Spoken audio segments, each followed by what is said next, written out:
제가 이 시대를 좀 살펴보니까요. 굉장히 답답한 시대의 상황이 분명합니다. 우리 지영권 대표님께서 여러 가지 이야기를 해주셨을 텐데요. 제가 사역하는 서울 용산구에 그 철길이 하나 있습니다. 근데 이 철길을 이제 건너다 보면 이제 기차가 지나갈 때에 위에서 이제 안전바가 내려오게 되는데요. 그 안전바를 보면서 제가 어느 날 한 가지 메시지를 보게 됐습니다. 이제 어떤 메시지냐면 안전바가 내려올 때에 갇혔을 때에 돌파하라는 내용이 있습니다. 가끔씩 이 안전바가 내려왔을 때 무리하게 이 철길을 건너려고 하는 차들도 많이 봤고요. 또 요즘에는 특히 이제 배달하시는 분들이 많기 때문에 조금이라도 빨리 지나가기 위해서 이 안전바가 내려오기 직전에 막 이렇게 통과하는 아슬아슬한 장면들을 좀 많이 보게 됐습니다. 그러면서 한 가지 이 메시지를 보면서 제 마음에 든 생각은 무엇이냐면 한국 교회가 마치 이와 같은 상황에 놓여 있지 않나라는 생각을 합니다. 굉장히 위험하기도 하고 위기의 상황 가운데 놓여져 있는데, 그러니까 이 철길에 갇혀버리면 안전바를 뚫고 나가야 되거든요. 돌파해야지만 생명을 살릴 수가 있습니다. 마치 이 시대에 지금 한국 교회 상황이 이와 같은 상황이 아닌가라는 생각을 합니다. 그래서 굉장히 불확실한 시대를 살아가고 있는 것이 한국 교회의 모습이다라는 생각을 합니다. 사무엘하 23장 16절의 말씀을 보면 이제 다윗이 블레셋과의 전쟁 가운데 있을 때에 굉장히 이제 목이 말랐던 것 같습니다. 그때 이제 다윗의 세 용사가 그 블레셋 진영을 돌파해서 이 다윗에게 필요한 그 베들레헴 곁에 우물의 물을 길러오는 장면이 나옵니다. 뭐 이것에 대한 평가는 다윗이 좀 후회한다는 이야기를 하긴 하지만 어찌됐건 그 세 용사가 보여줬던 그 돌파하는 모습, 적진을 뚫고 위험 요소를 다 돌파해서 가는 모습들이 지금 한국 교회에게 필요한 모습이 아닌가라는 생각합니다. 그 야마구치 슈라는 분이 이 뉴타입의 시대라는 책을 썼는데요. 이 책에 보면 예측 불가능한 미래를 한 24가지의 생각의 프레임으로 변혁시키는 그런 이야기를 하고 있습니다. 그래서 오늘 저는 이 아이디어를 좀 차용해 와서 우리가 어떻게 하면 예전에 생각했던 우리의 생각의 프레임들을 좀 벗어버리고 하나님께서 주시는 새로운 프레임을 어떻게 우리가 구축할 수 있을까, 그 이야기를 좀 나누고자 합니다. 이 책에서 말하는 뭐 다양한 24가지의 프레임이 있는데 그 중에 저는 이제 목회적인 적용에 대한 부분들을 고민하면서 이제 이 다음과 같은 이야기들을 좀 가져와 봤습니다.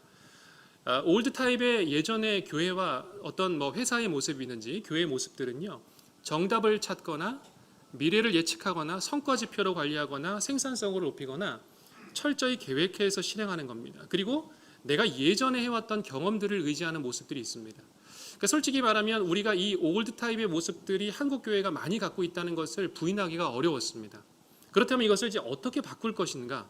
문제를 발견하고 구상을 하고 의미를 부여하는 작업들, 그리고 뭐 놀이를 접목하거나 시도하는 것, 그리고 우리가 가지고 있는 것들을 리셋하는 작업들이 필요하다는 것을 알게 됩니다.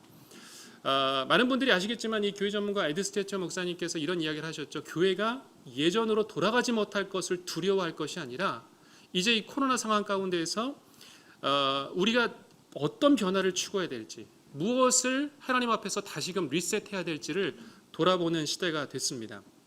그래서 조금 전에 말씀드린 그 변혁을 일으키는 그 뉴 타입의 6가지 프레임 정도를 여러분들과 함께 가정 예배와 또 다음 세대 사역들을 좀 접목해서 살펴보고자 합니다. 지영원 대표님께서 여러 가지 그 데이터를 많이 말씀해 주셨기 때문에 저는 간단하게 좀 이것들을 짚고 넘어가 보도록 하겠습니다. 그래서 이건 아까 말씀하셨던 것 같고요. 코로나 이후에 이제 신앙 수준이 계속해서 약화되는 이 상황들이 발생되고 있습니다. 그런데 우리가 주목해 볼 것은 바로 이 30, 40대의 신앙이 지속적으로 약화되고 있다는 것이죠. 근데 30, 40대의 신앙이 약화된다면 다음 세대의 신앙이 자연스럽게 약화될 수밖에 없습니다. 왜냐하면 부모 세대가 이 30, 40대 안에 걸쳐 있기 때문에 우리 다음 세대들은 신앙생활에 어려움을 겪을 수밖에 없겠죠. 그리고 지난주에 예배를 드리지 않은 연령을 보게 되면 30, 40대 연령들이 가장 높은 연령대를 차지합니다. 그런데 이제 교회 학교의 위기의 원인을 살펴보면 제가 이제 그 잘못된 원인 파악을 우리가 좀 하고 있지 않나는 생각을 조심스럽게 해봅니다. 왜냐하면 우리는 외부적인 요인에 많은 이야기를 합니다. 물론 아까 지영훈 소장님께서도 이 외부적인 요인들에 대한 인식들을 많이 이야기하셨지만 외부적인 요인들을 우리가 바꿔내는 것은 당연히 필요한 것입니다. 그런데 내부적으로 우리가 외부적인 요인 때문에 내부를 바꿀 힘이 없다면 이것은 외부적인 것 때문에 내가 어쩔 수 없는 것이야 라는 생각을 하는 것이 아니라 한국교회가 바꿀 수 있는 것들을 바꿔나가는 작업들이 필요하다는 것이죠. 그래서 이제 우리가 문제를 좀 새롭게 발견하는 것이 중요한데 결국에는 이 한국교회 문제의 상황들을 면밀히 살펴보면 뭐 세속주의 가치관의 영향도 물론 있겠지만 우리 아이들 다음 세대의 문제에는 부모 세대의 문제점이 많이 있다는 것을 깨닫기 쉽습니다. 그래서 결국에는 이것들을 해결할 수 있는 방법은요, 신앙 중심의 가정에서 신앙 교육을 하는 것이 중심이 된다는 것을 우리가 데이터의 통계를 통해서 알 수 있습니다. 그래서 이제 앞으로는 교사의 확보가 굉장히 어려워지는 걸 여러분들도 경험하실 겁니다. 우리 또 목사님들 다음 세대 지도하시면서 많이 경험하실 텐데요. 요즘에는 청년들이 교사를 안 하려고 합니다. 아시겠지만 사실 오전 일찍 아침에 나와서 청년부 예배까지 우리 청년들이 다 예배를 드리고 나면 저희 교회도 마찬가지입니다. 이제 고등부나 중등부를 맡게 되면 아침 8시 반, 8시에 나와야 되죠. 그리고 나서 청년부 예배까지 드리고 셀 모임까지 다 하고 나면 오후 5시, 6시가 됩니다. 그러니까 하루 종일 교회에 있는 거예요. 청년들이 도저히 못 버티겠다고 이야기하더라고요. 그러면서 이것을 어떻게 뚫어낼까를 고민하다가 결국에는 이 자녀가 우리 주중에서 부모님에게 신앙교육을 받을 수 있는 방법들을 우리가 찾아내는 것이 필요하다. 물론 교회학교 교사 역할은 매우 중요합니다. 여전히 변함이 없지만 가정신앙교육에 대한 역할이 점점 중요해지는 시대가 찾아왔다는 것이죠. 이 부분들은 좀 넘어가겠습니다. 한국교회의 그런 방향성은 앞으로 어떻게 나가야 될까요? 결국에는요, 가정과 교회가 구체적으로 어떻게 연계될 수 있을까? 교회학교에 그동안 모든 다음 세대 교육을 맡겨왔던 이 한국교회의 모습들을 조금은 변화시켜서 어떻게 가정의 신앙을 일으킬 수 있을까를 고민하는 것이 필요합니다. 그래서 한번 이 두 번째 챕터로 넘어가서요, 우리가 미래를 어떻게 구상할지에 대한 이야기를 좀 나누고자 하는데요. 이 티모시 폴 존스 목사님이란 분이 달라스 신학교의 교수님입니다. 이분이 이제 가정과 신앙의 이 교회 연계에 대한 굉장히 중요한 정의를 우리에게 해주셨는데요. 가정사역이란 자녀의 제자 훈련에 주된 책임을 지고 있는 부모를 일깨우고 훈련시키고 책임지게 하기 위해서 교회의 정책과 사역을 의도적으로 지속적으로 재조정하는 과정이다. 굉장히 단순하고 좀 복잡한 정의인 것 같지만 저는 이 가정교회 연계사역을 진행하면 진행할수록 이 정의가 얼마나 위대한지를 점점 깨닫고 있습니다. 그래서 매번 확인하고 또 한 번 읽어보고 또 확인하는 정의인데요. 이 가정사역이라는 것은 우리가 생각하는 뭐 회복사역, 어머니 학교, 아버지 학교의 훈련의 차원을 훨씬 더 뛰어넘습니다. 이 패밀리 미니스트리는 훨씬 더 교회의 큰 목회적인 철학을 의미하는 것이고요. 이것들을 어떻게 바꿔내는 것인가? 결국에는 그 목적과 그 의의가 부모를 일깨우는 것에 최종적인 목적이 있고요. 그것을 서포트하기 위해서 훈련시키고 책임지게 하고 교회의 정책과 사역을 의도적으로 계속해서 바꿔나가는 것입니다. 그러면서 이 티모시 폴 존스 목사님이 이 다음과 같은 표를 설명해 주셨는데요. 이제 가정 사역을 우리가 목회의 철학으로 삼을 때에 이 네 가지의 큰 그림을 그려낼 수 있다. 그러나 물론 이상적인 방향이 분명히 있습니다. 그런데 이 이상적인 방향이 절대적으로 맞다는 것은 아닙니다. 왜냐하면 교회의 형편과 상황들은 다 다르기 때문이죠. 그래서 이제 가정 통합 모델을 보게 되면 모든 세대가 함께 예배를 하고 함께 성경 공부도 하고 모든 프로그램을 같이 하는 것을 말합니다. 근데 굉장히 이상적이죠. 물론 이것을 실제로 하는 교회들도 있는 것으로 알고 있습니다. 그런데 우리가 주목해 볼 것은 무엇이냐면 첫 번째 이제 프로그램 사용 모델을 보시게 되면 한국 교회가 대부분 이 모델을 추구하고 있습니다. 그러니까 이제 가정과 교회가 연계된 사역을 하게 될 때에 대부분 이벤트로 많이 합니다. 그래서 뭐 특강을 열어주고 어느 날 뭐 명절 가정 예배지를 나눠주고 그러면서 가정에서 신앙 교육이 일어날 수 있는 어떤 포인트들은 잡아주지만 그것이 지속적인 커리큘럼으로 연결되지는 않습니다. 두 번째를 보시면 기초 모델입니다. 이 부분은 무엇이냐면 뭐 예를 들면 요즘에 세대 통합 예배, 온 세대 예배, 새벽 기도회 이런 예배를 시도하는 교회들이 많이 생기는 것으로 알고 있습니다. 이것이 바로 이제 가정의 기초 모델입니다. 그런데 이것이 커리큘럼화까지는 되지는 않았던 거죠. 그런데 이제 구비 모델을 보시게 되면 뭐냐면 가정에 있는 신앙 교사들, 즉 부모님들을 내가 가정의 신앙교사다라는 인식과 인지를 가질 수 있는 훈련과 프로그램을 제공하는 것입니다. 그러면 우리 아이들이 일주일 1시간, 168시간에 1시간만 교회 학교에서 신앙교육을 받는 것이 아니라 주중에 우리 자녀들이 나머지 167시간 동안 부모를 통해서 신앙의 메시지를 듣게 되는 것이죠. 그래서 우리 교회가 앞으로는 가정 기초 모델과 구비 모델로 얼마만큼 더 가까이 갈 수 있느냐, 이것이 다음 세대를 살리는 지름길이라고 생각합니다. 그래서 이제 미국에서는 사실은 굉장한 다양한 움직임들이 일어나고 있는데요. 뭐 D6의 운동과 그다음에 많이 들어보셨겠지만 오렌지 미니스트리라는 그 목회가 많이 일어났습니다. 이 교육은 이 노스 포인트 교회가 이 교육들을 많이 하는데요. 두 가지의 차이점이 있죠.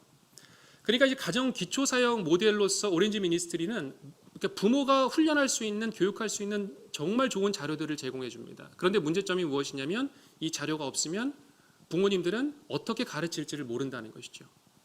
D6라는 운동의 목표를 보면 부모를 신앙교사로서 역량을 강화시키는 겁니다. 그렇다 보니까 부모가 창의적으로 자녀들을 신앙교육시키는 그런 운동들이 일어나는 겁니다. 시간이 오래 걸리죠. 그러나 분명한 것은 장기적으로 볼 때에 부모를 훈련시키고 양육시키는 것이 훨씬 더 좋은 효과를 가질 수 있다는 것입니다. 그래서 이제 D6 미니스트리의 이 CEO이신 그 런헌터 목사님께서 이런 이야기를 하셨어요. 우리 교회의 30-40%의 부모님들이 자기 자녀들의 영적 성장에 함께 참여한다면 교회는 어떤 모습으로 바뀔 것인가. 그러니까 내가 가정의 신앙교사입니다라는 믿음의 고백을 하는 부모님들이 교회의 30-40%만 되면 교회는 어떤 변화가 일어날까 하는 것입니다. 실질적으로 제가 사역하는 교회에서는 이 퍼센테이지를 넘어가고 있습니다. 이제 한 40%, 50% 가까이 되는데요. 교회에 엄청난 변화들이 일어나고 있습니다. 그 변화들을 조금 후에 또 설명을 드리겠습니다. 지금 다음 세대 자녀들이 교회를 불출석하는, 교회를 떠나게 되는 시점이 있습니다. 그 두 가지 시점 중에 중요한 시점이요, 바로 중학생 시기와 대학교의 시기입니다. 두 가지 공통점이 있습니다. 중학생 때는 뭐가 찾아옵니까? 사춘기가 찾아옵니다. 그리고 대학생 때는 뭐가 찾아올까요? 입시와 또 취업, 진로의 문제들이 찾아옵니다. 우리 다음 세 자녀들이 이때 왜 교회를 떠나는 것인가? 물론 사춘기 우리 자녀들은 못 말린다, 이런 표현을 쓰기도 하지만 결국에는 교회가 그리고 부모에게 적절한 답변을 주지 못하고 있기 때문에 이 청년 세대와 그리고 이 다음 세대 중고등부 아이들이 교회를 떠나게 되는 일이 많이 일어나는 것을 보게 됩니다.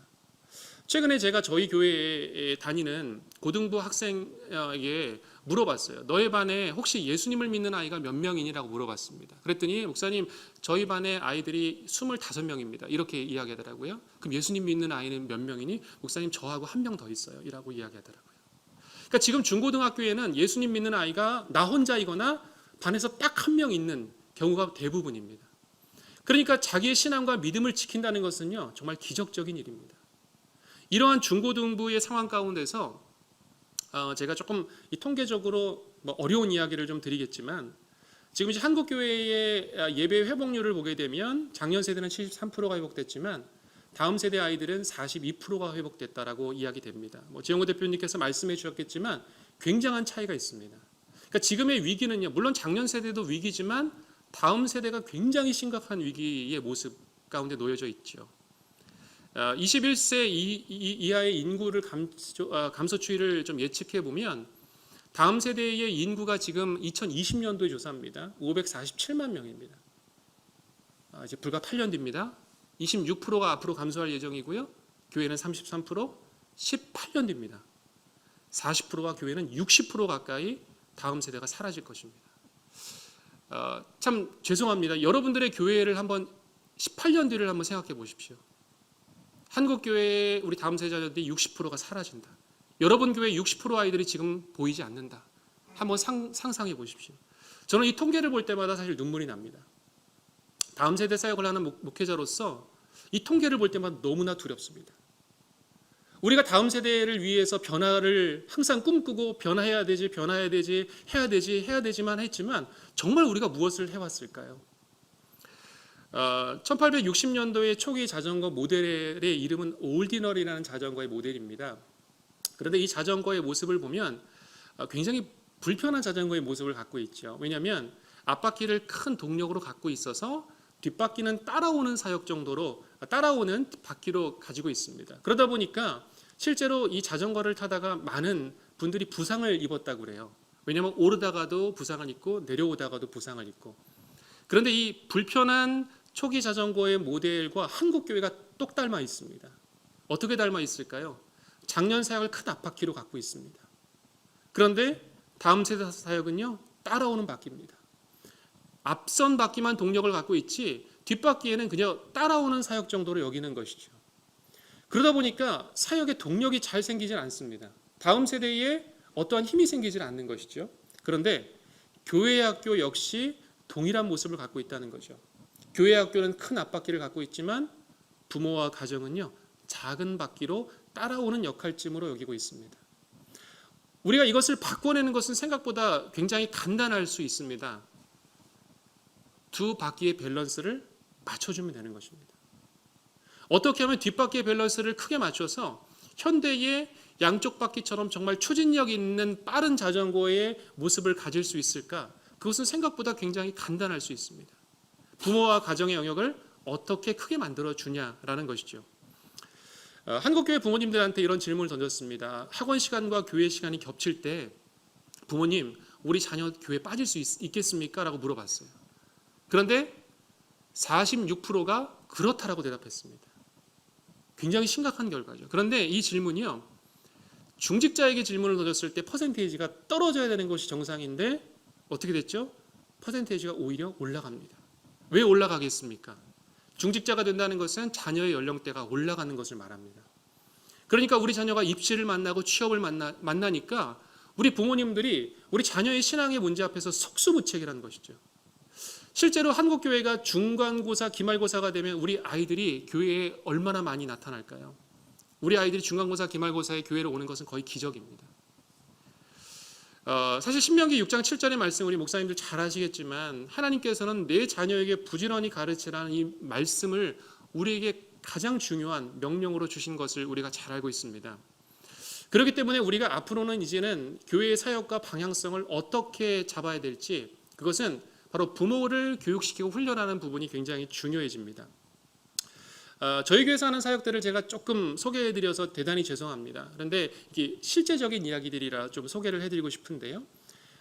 부모 학교를 오래전부터 2013년도부터 저희 교회가 진행을 해왔습니다. 물론 이제 그 전부터 아기 학교라는 교육들은 35년이 됐고요. 그러니까 부모를 신앙교사로서 훈련하는 작업들을 굉장히 꾸준히 열심히 해왔습니다. 그러다 보니까 이 부모님들이 이 과정을 통해서 어떤 것을 배우시냐면 학부모의 정체성을 배우고요, 어떻게 대화하는지, 그리고 기독 학부모의 세계관과 학업관을 배우게 됩니다. 한국 사회는 이 학업관이 건드려지지 않으면 우리 아이들 다음 세대 신앙교육이 너무나 어렵기 때문에 그렇습니다. 이 부모를 훈련시키자 어떤 일이 일어났냐면 교회 학교가 자연적으로 성장했습니다. 참 제가 성장이라는 단어를 쓰기가 좀 요즘 시대가 참 어려운 것으로 알고 있습니다. 그런데 저희 교회가 뭐 전도 활동을 엄청나게 활발하는 교회가 아니고요, 뭐 학교 앞 전도를 하는 교회도 아니고요, 부모 교육을 단지 열심히 했을 뿐인데 부모님들께서 이제 새신자들이 저희 교회 30, 40대 교인들이 많이 찾아옵니다. 그때 이제 물어봅니다. 왜 우리 교회에 찾아오셨습니까? 하면 30, 40대 부모님들이 그런 이야기를 했어요. 교회 학교 교육, 우리 아이들 신앙교육 제대로 시키고 싶습니다. 소문 듣고 왔습니다. 그런 이야기를 하십니다. 그러니까 이 30, 40대의 부모들의 이 마음이 움직이는 것들은 교회를 선택하고 결정하는 중요한 요소 중에 하나는요, 우리 자녀의 신앙교육을 교회가 제대로 시켜주는지, 어떤 교육을 시켜주는지가 굉장히 중요해졌습니다. 30, 40대는 사실은 담임 목사님의 설교보다 우리 아이들의 믿음과 신앙교육을 잘 시킬 수 있다면 얼마든지 교회를 선택할 수 있다는 것이죠. 그리고 또 한 가지 이 부모 교육을 시킨 뒤에 놀라운 변화가 생기기 시작했는데요. 자녀 신앙교육의 주체자와 협력자의 역할을 감당해 주기 시작했습니다. 이 말은 무엇이냐면 우리 자녀들이 주일학교의 어떤 프로그램, 수련회, 그 다음에 뭐 교회 행사, 이런 모든 부분에서 너무나 적극적인 참여자로 바뀌기 시작했습니다. 그러니까 예를 들면 우리 고3 아이들이요, 수련회 참석률이 100%입니다. 심지어는 그 여름 수련회는 이제 고3 그 입시를 앞둔 얼마 안 된 시기거든요. 근데 고3 아이들이 100%가 나와 있는 거예요. 이건 부모님이 보내주시지 않으면 불가능한 일입니다. 우선순위가 바뀌어진 거죠.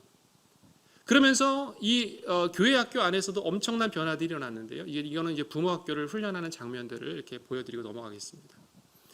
이제는 부모님들이 신앙의 우선순위가 생기기 시작했는데, 예를 들면 한 가정에서는 예전에는 이제 그러니까 휴가를 가게 되면 뭐 맛집을 어디를 가야 될지, 좋은 관광 코스가 어디 있는지를 먼저 살펴봤었는데, 이제는 우선순위가 바뀐 거예요. 먼저 예배를 드리고 나서 모든 이 휴가의 스케줄을 시작하는 가정으로 바뀌기 시작하는 거죠.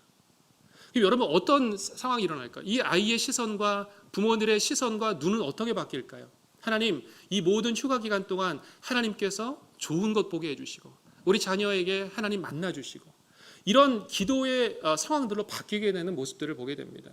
그리고 뭐 이제 가정 예배가 일어나는 것은 너무나 당연한 일이고요. 그리고 중고등학교의 우리 부모님들도 그동안 자녀와 대화가 없었던 가정들도 대화가 일어나고 자녀들과 함께 신앙적인 나눔들이 일어나는 놀라운 일들을 보게 됩니다. 이제 그리고 나서 부모 학교를 진행하고 나서 어떤 일들이 일어났냐면, 부모님들이 그런 이야기를 해주셨어요. 목사님, 저희가 더 훈련 받고 싶습니다. 너무 훈련을 받으니까 좋았습니다. 그래서 조금 그 훈련들을 더 열어주셨으면 좋겠습니다라고 해서 그 다음에 이제 가정예배학교라는 것을 진행을 하게 됐습니다. 이 가정예배학교는 뭐 5주간의 과정을 진행을 하는데요. 그 내용을 보시게 되면 이런 내용을 갖고 있습니다. 가정예배를 우리가 흔히 생각하면 전통적인 가정예배만 생각하기 쉽습니다.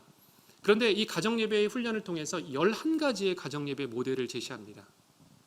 11가지의 가정예배 모델 중에 뭐 간단하게 설명을 좀 드리면, 예술형 가정예배, 우리 자녀들과 함께 그림을 그려낸든지 만들기를 통한 가정예배, 그다음에 대화형 중심형 가정예배, 독서형 가정예배, 그리고 심지어는 우리 자녀들과 함께 누워서 가정예배도 한번 드려보세요. 목사님들 괜찮으실까요? 누워서 드리는 가정예배, 거룩하게 자세를 정자세를 잡고 혼나면서 훈육을 받는 가정예배가 아니라 얼마든지 누워서도 가정예배 드리세요. 그러니까 이 가정들이요, 가정예배의 축제가 일어나기 시작했습니다. 그래서 이 가정예배에 대한 우리 가정에 하나님 주신 그 가정예배를 창조적으로 진행하기 시작했어요. 그러니까 교회에서 나눠주는 가정예배 지혜에 의존하는 가정예배가 아니라, 죄송합니다, 재미없는 가정예배가 아니라 창조적인 가정예배를 가정에서 만들어내기 시작했습니다. 뭐 장면들을 좀, 이 간증을 좀 설명드리면, 여기 보이시면 이 세 자녀의 어머니입니다. 이 자녀가 굉장히 어리잖아요. 뭐 갓난 아기도 있고. 그러니까 간증문을 보면요, 가정예배가 이렇게까지 소중한 것인지를 깨닫지를 못했다는 거예요. 아이들을 양육하면서 또 남편을 위해서 기도하면서 생각의 틀이 다 깨졌다는 거예요. 그러면서 우리 아이들이 가정예배를 사랑하고 사모하는 모습 가운데 부모님들이 먼저 감동을 받기 시작합니다. 한 아이의 케이스입니다. 이 효원이라는 아이인데요. 이 아이가 이제 그 유치원을 다니는데 유치원에서 코로나 상황이 발생된 거예요. 그래서 유치원을 가지 못하게 됐는데, 부모님께서 이제 가정예배학교를 졸업하신 분이었는데, 이분이 이제 창조적인 예배를 생각하기 시작했습니다. 그러다 보니까 이 아이의 유치원 반이 분홍반이었습니다. 그러면서 이 아이와 함께 분홍반 아이를 위해서 중보를 드리는 가정예배를 드리기 시작했습니다. 그러면서 이 아이들에게 어떤 기도 제목을 나눌지, 또 우리가 분홍반 친구들을 위해서 무슨 기도를 해줘야 될지, 예전에는 가정예배라는 우리의 가정의 기도만으로 넘쳤던 가정예배라면, 이제는 중보를 하는 이 유치원 아이에게, 유치부 아이에게 중보형 가정예배를 부모님이 창조해서 드리게 되는 역사까지를 보게 됩니다. 뭐 그 가정예배 캠프의 장면을 이렇게 간단하게 한번 보여드리고요. 네. 청년 가정들도 이 가정예배 캠프를 찾아오게 되고요. 이제 이 장면을 조금 보시면, 이제 가정예배 학교를 마치고 마지막 주차에 각 가정에서 이 텐트를 치고 가정예배를 드리게 되는 겁니다. 그래서 가정예배를 좀 쉬었던 가정, 처음 도전하는 가정들이 우리 아이들의 접근이 굉장히 좋습니다. 보시면 아이가 누워 있습니다. 그런데 저희가 가정예배를 가르칠 때 절대로 혼내지 말라고 말씀드립니다. 아이는 언젠가는 반드시 돌아오게 돼 있다고 말씀을 드립니다. 그리고 이제 이것이 제일 최근에 지난 가을에 한 10월 달이군요. 10월 달에 있었던 가정예배 그 캠프의 모습입니다. 그래서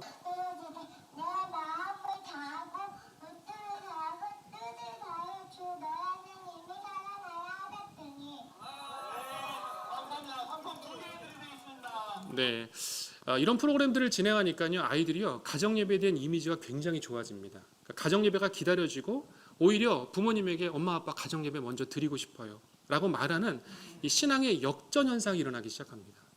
사실은 보통 우리가 가정 예배 생각하면 부모님들이 우리 아이들을 가정 예배로 억지로 모으는 것이죠. 똑바로 안 앉아? 하나님 앞에 예배 드리는 자세가 이게 뭐야? 그러면서 아이들을 훈육하기가 쉽습니다. 그런데 가정 예배라는 것은 정말로 하나님께서 우리 가정을 품어주신다는 정말 따뜻한 이미지를 가정에서 만들어내기 시작할 때요, 아이들이 먼저 가정 예배를 꿈꾸는 그 가정 예배로 바뀌게 되는 것을 볼 수 있습니다. 이것은 이제 아빠가 읽어주는 성경 이야기 가정 예배의 모습이고요. 이제 몇 가지 좀 가정 예배와 연결된 다음 세대 사역을 제가 소개해드리도록 하겠습니다. 저희 교회가 이제 가정과 교회 연계 사역을 좀 많이 하다 보니까요, 부모님을 우리 교회 학교 예배 가운데 초청하는 예배를, 그러니까 부모와 함께하는 예배를 많이 드립니다. 그러니까 부모님들은 주일 예배를 참석하시기도 하지만 이제 담임 목사님께서 이 부분에 대해서 오픈을 해주신 거죠. 우리 아이들과 함께 주일 예배를 얼마든지 드리십시오. 그러니까 주일 본당 예배가 좀 비어도 상관없습니다. 얼마든지 드리십시오. 그러면서 이제 부모님들이 우리 자녀들과 함께 각 부서에 흩어져서 예배를 드리기 시작하는데요. 이 장면을 보시면 부모님들이 아이들과 함께 드리는 예배 가운데서 뭐 특성도 준비하시고요, 기도 대표 순서를 맡으시고요, 또 아이들과 함께 뭐 장기자랑을 준비하는 부서도 있습니다. 어느 한 부서, 이게 유년부의 케이스입니다. 그 부모님이 이제 장기자랑을 준비해달라고 부탁을 드렸는데 부모님이 이제 뭐 어떤 부모님은 뭐 악기를 연주하시기도 하고 이런 일들이 있었는데 한 부모님이 도저히 내가 뭘 할지를 모르시겠다고 그러시더라고요. 그래서 부모님 정말 없으세요라고 물어봤더니 목사님 제가 잘하는 게 딱 한 가지 있습니다. 어떤 거세요? 물어봤더니요, 훌라후프를 제가 정말 잘 돌립니다. 이런 이야기를 하시는 거예요. 그래서 이 아빠가 이 아들과 같이 나와가지고 훌라후프 2-3개를 끼고요 막 돌리기 시작하는 겁니다. 예배 분위기 어땠을까요? 난리가 났습니다. 애들이 막 박수 치고요, 우리 아빠 막 최고를 외치면서 부모님과 함께하는 예배 가운데서 아이들이 정말로 기뻐하는 예배의 감격들을 맛봤습니다. 초등학교 3, 4학년 한 부서의 예배인데요, 아빠와 함께하는 신앙 토크쇼 예배를 드렸습니다. 아이들이 먼저 질문을 받았어요. 아빠는 우리를 위해서 어떤 기도하세요? 엄마를 얼마만큼 사랑하세요? 아이들의 뭐 질문의 수준이 이런 질문이겠죠. 그런데 아빠들이 이 질문을 미리 받고 열심히 준비해 줍니다. 아빠는 너희들을 위해서 이런 기도를 해.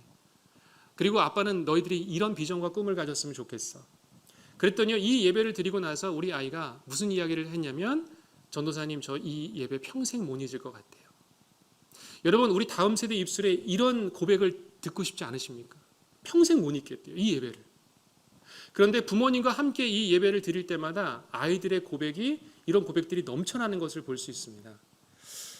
이 케이스는요, 유아부인데요, 아이가 4살에서 5살 아이들입니다.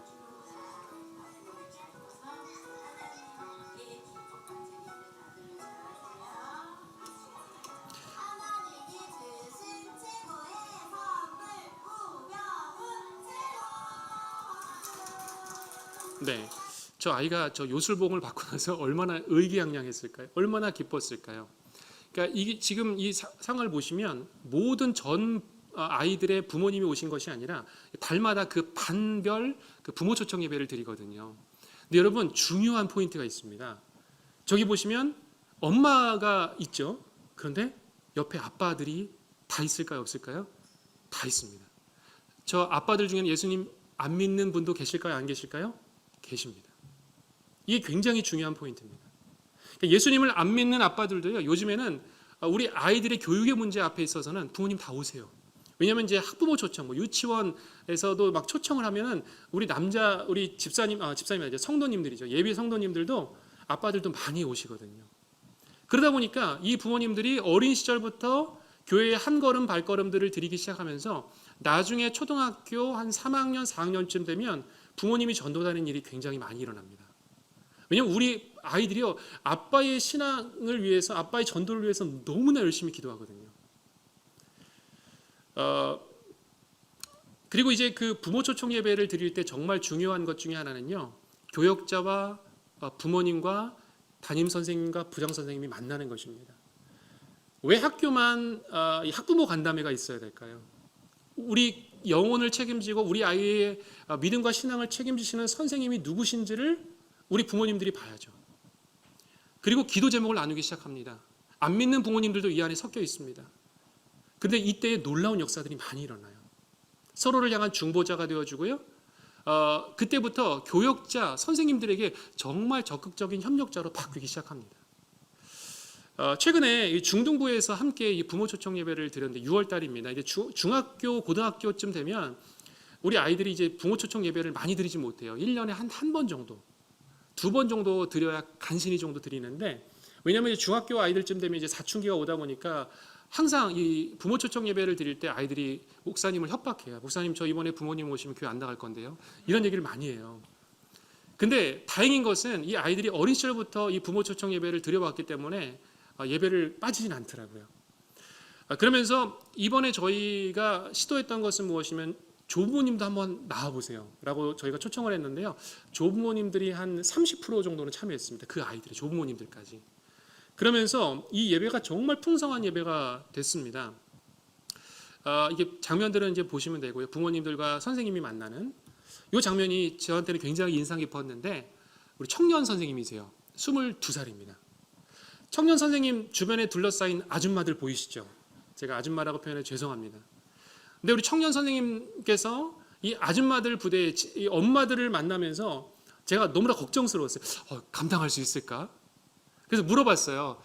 준영 선생님 정말 괜찮으셨어요? 물어봤더니 목사님 저 정말 좋았어요. 엄마들, 그 부모님들을 직접 만나니까요. 이제 저에게 그런 말씀을 많이 하셨더라고요. 선생님 제가 뭘 도와드릴까요? 어떤 게 필요하세요? 우리 아이들 신앙교육하는데 제가 무슨 도움을 드리면 좋을까요? 협력자로 바뀌기 시작했습니다.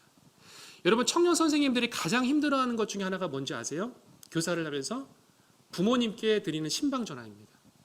청년 선생님들은 그걸 감당하기가 어려워해요. 그런데 부모님과 함께 만남을 갖게 하고 부모님들과 함께 협력 관계를 만들다 보니까요, 이런 협력자들, 중보자들이 너무나 많이 생기는 것입니다. 네, 그러면서 이 부모 기도회를 저희가 성경학교를 진행할 때도 항상 부모님들을 초청을 합니다. 예를 들면 항상 이 수련회를 진행한다는 것은 우리가 교회 학교 선생님들만 준비하는 행사로 준비하기가 쉽습니다. 그런데 부모님들을 초청하고 중보하고 함께 나눈다면 부모님들 그런 이야기를 합니다. 부모님, 이번에 우리 자녀들이 이런 주제를 가지고 수련회를 진행합니다. 그러면 이제 부모님들이 어떻게 딱 준비가 돼 있으냐면, 목사님 금식 리스트 저희 이렇게 기도 리스트 있습니다. 저희 릴레이 금식 이렇게 할 겁니다. 부모님들이 본인들이 중보자가 되어서 우리 아이들을 위해서 어떻게 영적인 책임을 감당해야 될지를 본인 스스로들이 다 행동하기 시작하십니다. 이것이 굉장히 중요한 포인트 중에 하나입니다. 그러다 보니까 중보자가 교회 안에 굉장히 많아집니다. 예전에는 교회학교 선생님들 몇몇의 권사님들만 중보자가 됐다면, 이제는 적극적인 중보자들이 2배, 3배가 늘어나기 때문에 아이들이 예배 가운데, 수련회 가운데 은혜를 안 받을 수가 없습니다. 그래서 보통 집회를 하게 되면 아이들이요, 3시간 집회, 4시간 집회를 했는데 목사님 모자라요. 찬양 좀 더 해주세요. 아이들을 말려야 될 정도로 아이들이 정말로 뜨겁게 예배하는 예배자가 되는 것을 보게 됩니다. 그리고 부모님들을 따로 강습회도 진행합니다. 이것은 저희 교회 케이스이기 때문에 좀 조심스럽지만, 그래서 온라인 상황 가운데서도 보통의 교회들은 그렇게 하셨을 겁니다. 온라인 상황 가운데 우리 아이들이 수련회를 진행했을 때 문을 닫고 모니터를 보면서 혼자 드리는 수련회. 근데 그런 아이들을 다 불러냅니다. 부모와 함께 하게 하고, 부모와 함께 가정 예배를 드리게 하고, 미션을 주고, 그 다음에 어떻게 하면 부모님들과 함께 영적인 체험을 할 수 있을지를 고민하는 것, 이것이 굉장히 중요한 모습입니다. 최근에는 사실은 조모에 대한 관심이 더욱더 많아진 시대가 됐습니다. 아시겠지만 지금 우리 아이들 가운데 조부모 손에 길러지는 자녀들이 굉장히 비율이 높습니다. 그렇기 때문에 조부모가 어떻게 하면 신앙적인 포인트를 많이 만들어낼 수 있을까, 이것이 큰 관심인데요. 이 장면이 이제 최근에 저희가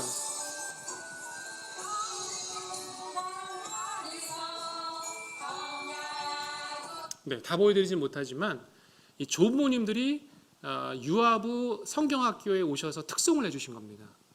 그러니까 아까 이 가사를 제가 잠깐 보여드렸는데, 이 가사를 조부모님들이 직접 쓰셨습니다. 그래서 곡을 붙여서 조부모님들이 우리 자녀들을 어떻게 축복할지를, 우리 정말 세상에 하나밖에 없는 축복성이 탄생을 했습니다. 그러니까 여러분 보이시겠지만 조부모님들이 앞에 서 있으니까요. 우리 아이들이 막 난리가 납니다. 할머니, 할아버지, 저 여기 있어요. 막 손 흔들고. 그리고 우리 부모님들은 당연히 오시는 겁니다. 그러니까 조부모님들이 오셨기 때문에 우리 부모님들은 당연히 오실 수밖에 없습니다. 그러니까 3대가 함께하는 수련회, 3대가 함께하는 성경학교가 된 것이죠. 그러면서 이제 어떻게 하면은 가정과 교회가 연계되는 문화를 만들 수 있을까를 고민을 좀 많이 했습니다. 이제 뭐 저희 교회 케이스라서 좀 죄송하지만 이제 가정 예배를 열심히 강조했고요.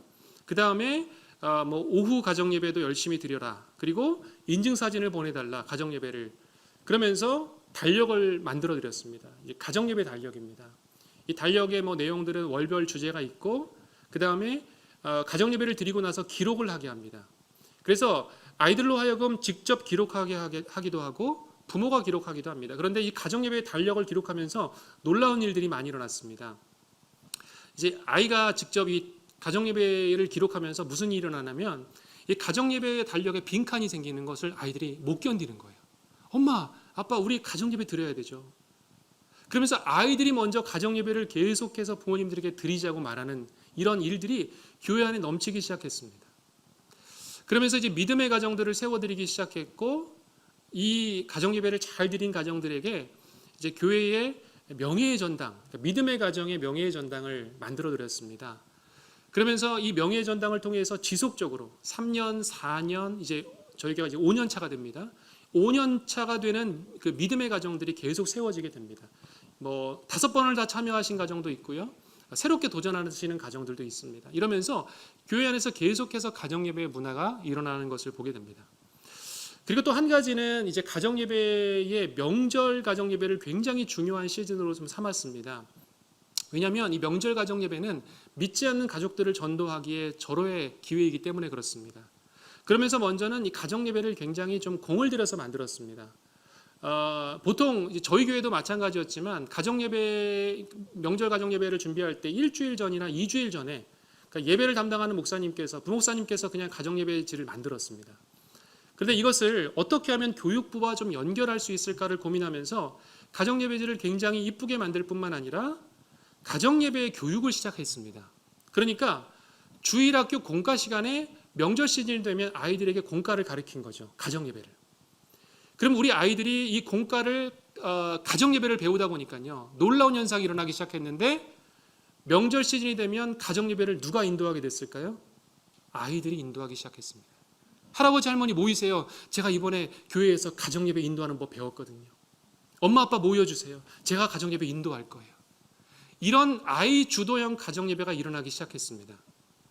그러다 보니까 여기 화면 보이시는지 모르겠지만 지금 뭐 메타버스라는 시대의 흐름 가운데서 미국에 있는 친척들, 우리 아이가 현준이라는 아이거든요. 미국에 있는 친척, 형 모이세요.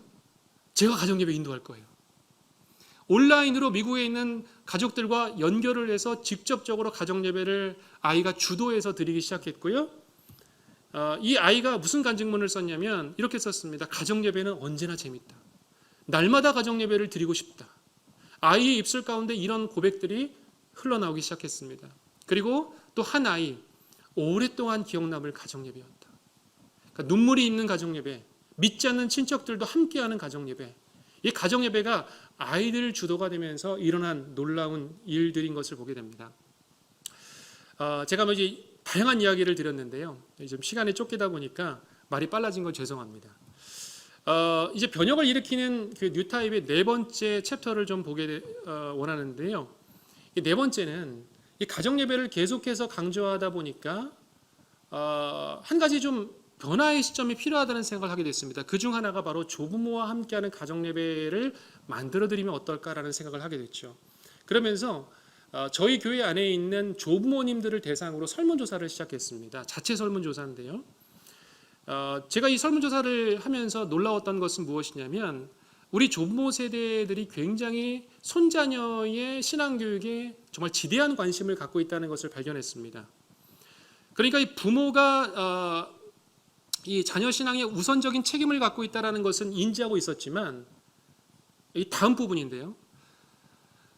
오히려 담당 목회자와 교회학교 교사보다 부모인 내가 더 신앙 책임에 우선순위가 있다라는 조부모님들이 굉장히 많이 일어나고 있다는 것입니다. 이것을 보면서 이제 물론 저희 교회가 이 부모 교육을 열심히 하고 또 그것을 강조했기 때문에 일어난 일일 수 있지만 지금 세대의 조부모님들은 자녀의 신앙 교육에 대한 책임을 굉장히 많이 느끼고 있다는 생각을 합니다. 그러면서 이분들이 필요한 것은 내가 손자녀를 훈련시킬 수 있는 역량을 좀 교육을 강화해 주십시오라는 그 니즈들을 이야기하셨고요. 그 다음에 가정예배를 어떻게 드릴지 참고 자료와 대화를 어떻게 하면 좋을지에 대한 방법을 좀 구체적으로 알려달라는 이야기들을 하셨습니다. 그래서 이 설문조사를 하고 난 뒤에 이제 조부모와 함께 하는 가정예배의 그 샘플을 만들어 드렸습니다. 이것이 샘플 가정예배 디자인이고요.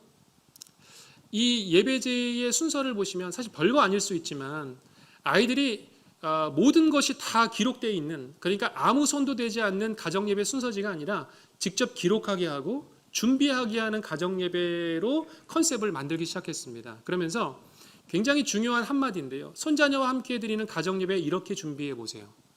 근데 많은 그 조부모님들이요, 이 한마디의 가이드 때문에 굉장히 도움을 많이 받았다라고 이야기하십니다. 그러면서 참여형 가정예배를 어떻게 만들지, 누가 순서를 맡고 누가 인도를 하고 기도를 맡게 될지, 이런 것들을 참여적으로 계속 말씀을 드렸고요. 그 다음에 중요한 순서 중에 하나는 우리 조부모님들이 손자녀에게 어떤 말씀을 물려주고 싶은지 그 이야기를 말씀을 기록해 주십시오 라고 미션을 드렸습니다. 그랬더니요, 가정에서 막 놀라운 일들이 일어나기 시작했습니다. 조부모와 함께 가정예배를 드리기 시작했고, 이제 이게 5월 달에 진행된 내용이거든요. 그러면서 조부모님들이요, 요한복음 3장 16절을 적으시면서 이 말씀을 내가 손자들에게 꼭 물려주고 싶다 하면서 이 말씀을 선포하는 그 예배 순서의 시간이 있었습니다. 그리고 이 말씀은 이제 시편 23편이더라고요. 제가 이 사진을 자세히 보니까요, 시편 23편의 말씀을 우리 아이에게 이 부모님이 물려주시는 장면입니다. 여러분 한번 생각해 보십시오. 이 아이가 이제 앞으로 시편 23편을 대할 때 어떤 느낌을 받을까요? 우리 할머니가 물려주신 말씀, 할머니가 들려주신 말씀을 대할 때 우리 아이들은 정말 시편 23편이 예전과는 다른 나에게로 특별한 말씀으로 다가오는 그 말씀이 될 것입니다. 그러면서 이 아이들이요, 할머니에게 받은 그 은혜들을 이렇게 선물, 할머니의 초상화를 아이들이 그려줬습니다. 물론 이제 밤에 볼 때 조금 무서울 수도 있는데 요 초상화를 보면서 할머니가 얼마나 기뻐하셨을까 그런 생각을 했고요. 그리고 이 아이들의 믿음과 신앙은 정말로 견고한 믿음으로 단단하게 세워질 수 있겠구나라는 생각을 하게 됐습니다. 뭐 간증들이 너무 많아요. 뭐 이런 사진들이 뭐 수백 장이 들어옵니다. 그러면서 우리 막내 손주의 돌잔치를 함께하는 가정 예배로 드리는 가정의 이야기들이 있었습니다. 가정 예배는 사실은 한국 교회가 이제 이 코로나 상황 가운데서 많이 주목하기 시작한 사역으로 떠오르기 시작했죠. 그러면서 이 가정 예배 질을 만들기 시작하셨습니다. 정말 훌륭한 도전입니다. 그런데 이 가정 예배 질은요, 유통기한이 그렇게 생각보다 길지 않습니다. 가정 예배 사역을 오랫동안 해온 저희 교회로서는요, 가정 예배 지의 유통기한을 6개월로 봅니다. 6개월이 지나기 시작하면 아이들이 지루해하기 시작합니다. 그리고 부모님도 힘들고 아이들도 힘들고 담임 목사님은 계속해서 숙제를 주십니다. 그러면 이 가정들이요, 그때부터 포기하는 현상이 일어납니다. 그래서 교회는 이 가정 예배를 어떻게 하면 재밌게 만들어줄지, 아이들이 주도가 되는 예배를 만들 수 있을지를 준비해 줘야 되는 거죠. 그래서 뭐 이 가정 예배에 대한 이런 내용들을 보시고요, 제가 몇 가지 가정 예배 이 내용들을 좀 보내드릴게요. 최근에 저희 교회에서 했던 가정 예배 축제에 대한 샘플인데요. 저희 교회 이야기라서 좀 죄송합니다.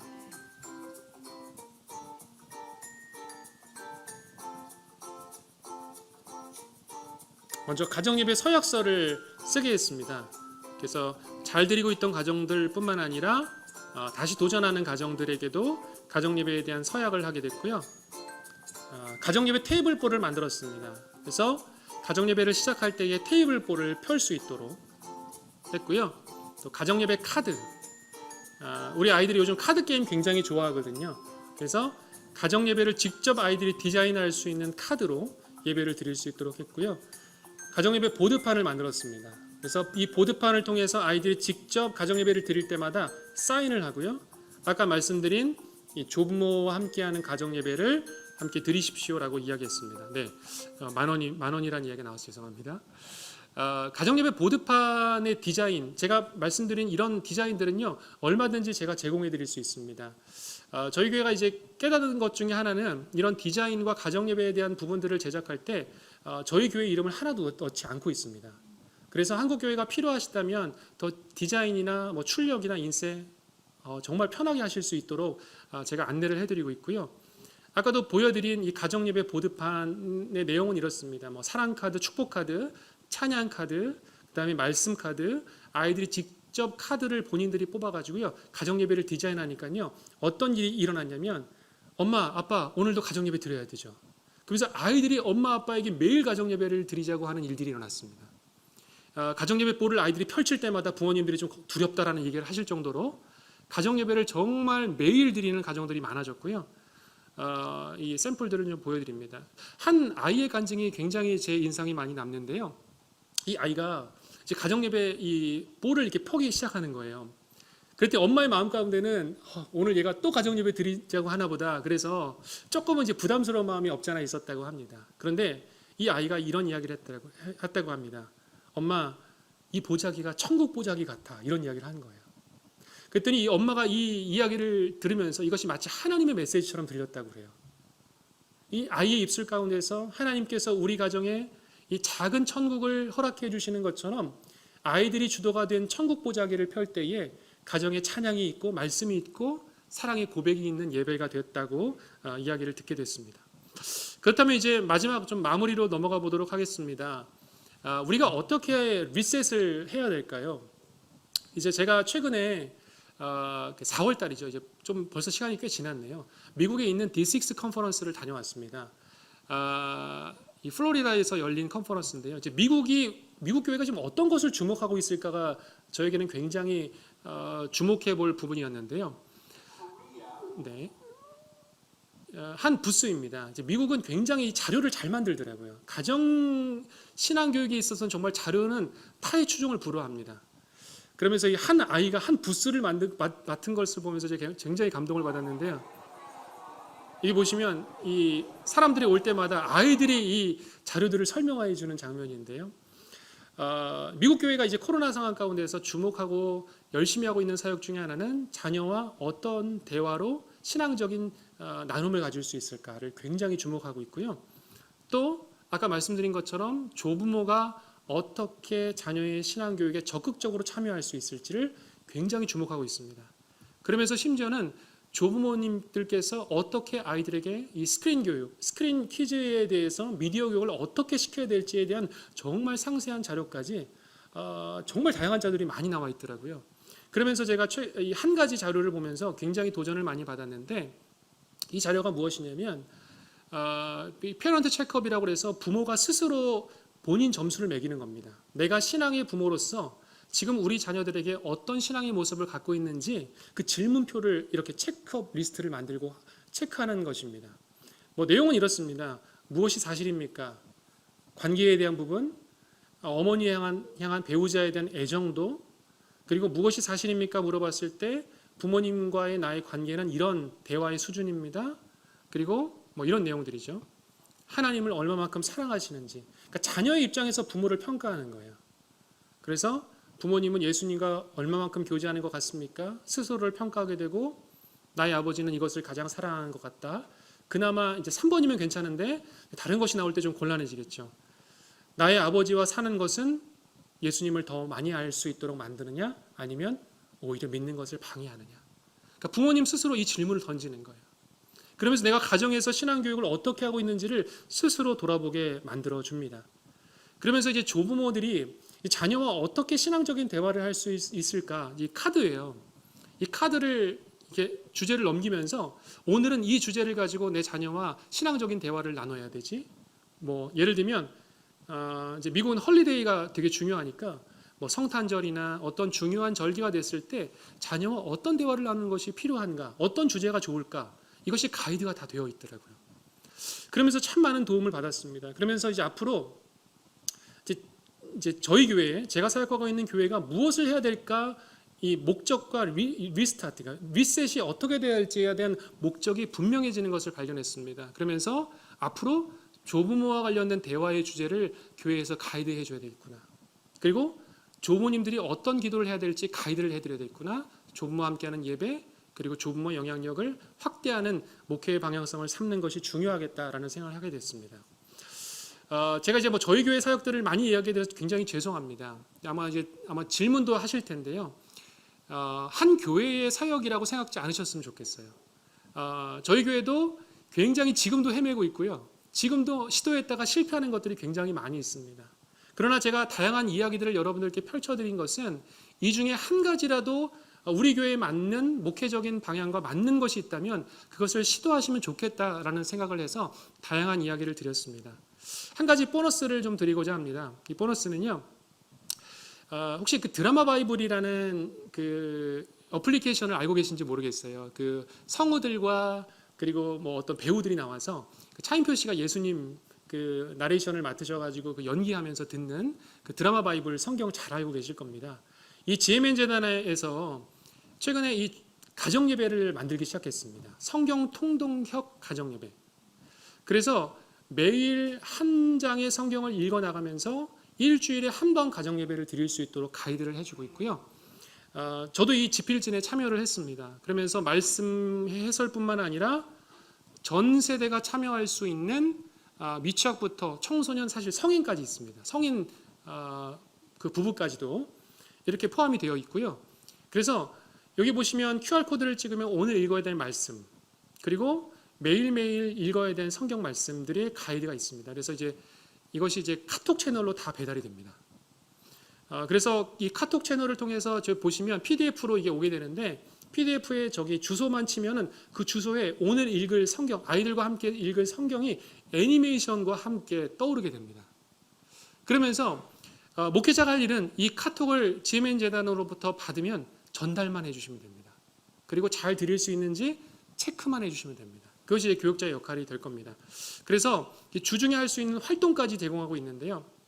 혹시 필요하신 분들은요, 오늘 이 QR코드를 찍어 놓으셨다가 나중에 이 GMN 재단의 그 신청서를 쓰시면요, 각 교회에 설명회까지 열어드립니다. 그래서 리더급들, 당의 목회자들을 위해서 그 GMN 재단에서 설명회를 여러분들의 교회에 열어드립니다. 그러면 이것을 어떻게 활용할 수 있을지 정확한 가이드를 드릴 것입니다. 제가 약속한 강의 시간이 이제 거의 마무리가 된 것 같습니다. 지금은 어떤 시기일까요? 변화가 필요한 시기고요. 가장 좋은 찬스의 시기입니다. 가장 좋은 기회의 시기입니다. 여러분들의 교회가 이 어려운 시기 가운데서 하나님께서 주시는 지혜와 은혜 가운데 귀한 변화들을 마주하셨으면 좋겠다라는 생각을 합니다. 부족한 강의 들어주셔서 대단히 감사드립니다. 감사합니다.